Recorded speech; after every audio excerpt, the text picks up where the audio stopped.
əşyalarını evdə qoyub 1 ildir gedib və heç bir zəngə də WhatsApp-a da cavab vermir.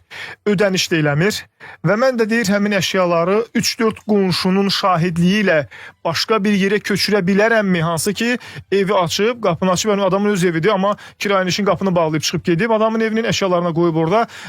Hal şahidlərinin olduğu halda əşyanı başqa yerə köçürə bilərmi? Belə bir soruşum. Maraqlı bir kazusdur, maraqlı bir kazusdur. Amma normalda bir hüquqşünas olaraq mən onu məsləhət görməzdim eləməyə. Çünki sabahçı günü o hara keçirəcək həmin əşyaları və özbaşına olaraq bu həmin əşyalar əgər digər yerə keçirsə, sabah həmin şəxs iddia qaldıra bilər ki, sən mənim əşyalarımı məhv eləmisən, onun sabah əşyaların itilməsi müəyyən oluna bilər və s.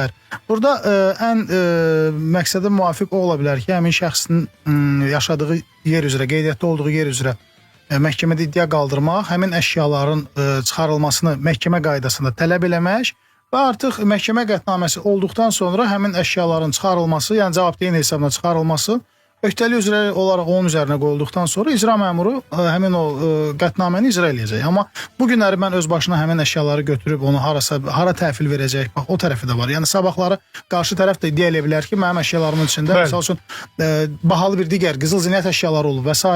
Yəni bunun sabahsı günü belə bir problemlər yaşaya bilər. Bəli. Bəs yaxşı, ev sahibi də iddia qaldıra bilərmi ki, bir ildir mənim evimi necə saxlayıb, bağlı? Bəli. Əldən çıxmış fayda ilə bağlı. Əgər həqiqətən vətəndaşın dolanışıq yeri, başqa bir dolanışıq yeri yoxdur. Vətəndaş sırfın əldə etdiyi gəlir, öz mənzilini kiraya verilməsi ilə formalaşırsa və bunun əşyalarına görə ortalama belə deyim də, hər ay 500 manatdan götürək ki, kiraya verir həmin əmlakı və bir ilə yaxındır ki, artıq həmin o kiraya verə bilmir vətəndaşın o qarşı tərəfin qanunsuz hərəkətlərinə görə artıq ona hüquq verir ki, həmin əşyaların həm çıxarılması tələbi qoysun, eləcə də əldən çıxmış faydanı, yəni həmin müddət ərzində ki, o mənzili kiraya verə bilməyib, həmin müddət ərzində hesablanmış məbləği, eləcə də məhkəmə ödədiyi rüsumu vəkil tutubsa, vəkilə çəkmiş olduğu xərcləri tələb eləyə bilər.